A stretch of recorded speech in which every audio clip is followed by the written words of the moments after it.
Hello दोस्तों, कैसे हो आप सभी। आज मैं आपके लिए कहानी लेकर आई हूँ। बहुरानी हो, अब तुम्हारे लिए क्या ढोल बजवाना पड़ेगा। आज आभा ने जैसे ही ससुराल में पहला कदम रखा, सासू माँ आनंद के चेहरे पर नाराजगी साफ दिख रही थी। पर जिठानी पलक खुश थी। उन दोनों ने तो बस कुछ रस्मों का दिखावा करा था और अपने कमरे में चली गई। वे शादी से खुश नहीं थी, क्योंकि अमित ने उनकी मर्जी के खिलाफ मुझसे शादी करी थी। हम दोनों एक ही ऑफिस में काम करते थे। मेरी मम्मी पापा भी खुश नहीं थे।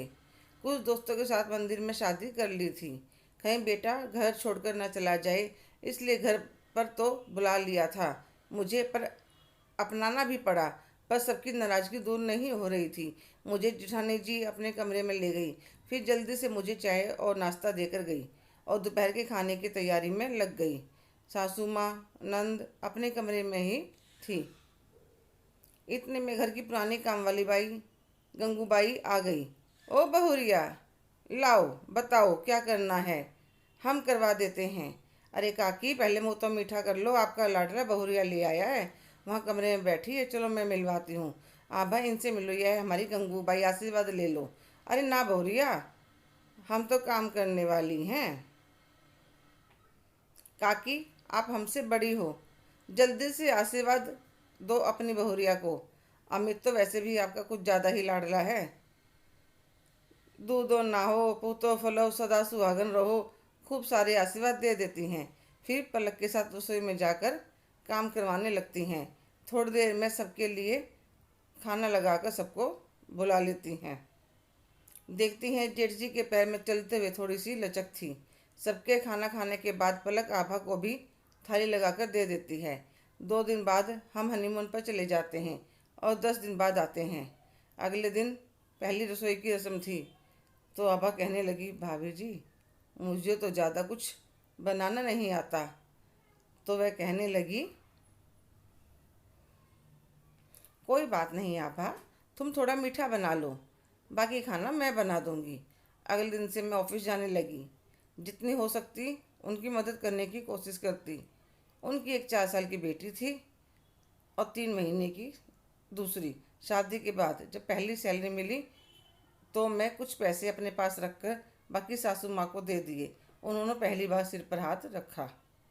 पैसे देखते ही नंद रानी भी चहकी, मम्मी एक ड्रेस तो मेरी भी बनती है भाभी की पहली सैलरी से। ठीक है, ले आना, सासू माँ बोली। अब सासू माँ का रवैया थोड़ा ठीक होने लगा था।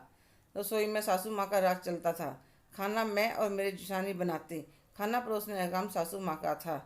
शाही पनीर की सब्जी में कभी हमारे लिए पनीर के टुकड़े बचते ही नहीं थे। सासू माँ दूध भी 2 जगह उबालती, एक बिना पानी का और एक पानी वाला। अपने बेटे बेटी को, पति को खुद बिना पानी का लेती और पोतियों को और दोनों बहुओं को पानी वाला देती। एक दिन मैंने कुछ कहना चाहा तो कहने लगी, अगर तुम ऐसे ही हर महीने मुझे तनख्वाह दोगी तो तुम्हें भी बिना पानी का दूध मिल जाएगा।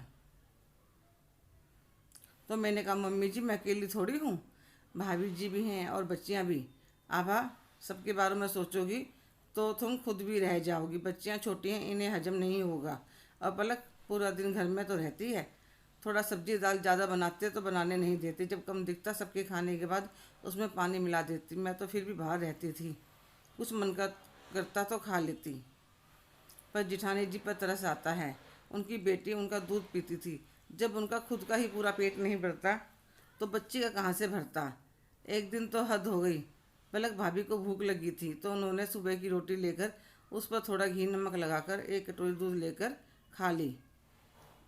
उन्हें सासू माँ ने रोटी खाते हुए देख लिया, तो इसी बात पर सासू माँ ने जिठानी जी को दुनिया भर की सुना दी।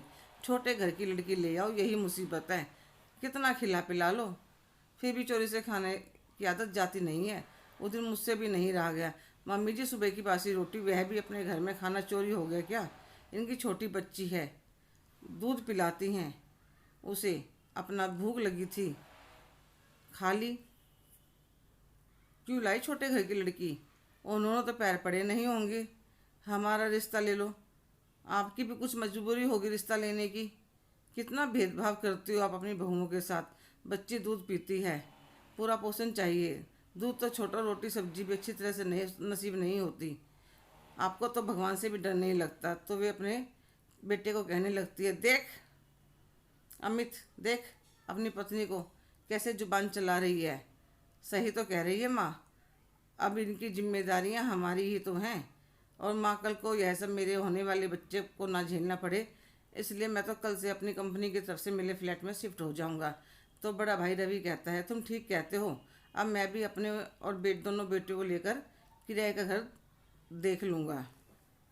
रवि तुम भी? हाँ माँ, बहुत सब्र कर लिया, अब और नहीं। तुम दोनों चले जाओगे तो मैं कैसे रहूँगी तुम्हारे बिना? तुम्हारी छोटी बहन भी है, इतने में ससुर जी भी आ जाते हैं। कितनी बार समझाया था तुम्हें, बहुओं के साथ गलत मत करो। नहीं नहीं, अब मैं कुछ नहीं कहूँगी बहू को, मुझे माफ़ कर दो। अमित, रवि बेटा मुझे माफ़ कर दो, मैं तुम दोनों के बिना नहीं रह सकती। दोनों बेटे माँ के गले लग जाते हैं। तो सासू माँ कहती है, बहू रानी हो, तुम्हारे लिए क्या ढोल वाला बुलाऊं? जब गले लगोगे तो आभा कहती है, मम्मी जी आज तो बुला लीजिए, थोड़ा डांस भी कर लेंगे। सब हंसने लगते हैं। सासू माँ दोनों बहू को अपने सीने से लगाकर माफ़ी मांगते, दोनों हाथ पकड़ लेती हैं।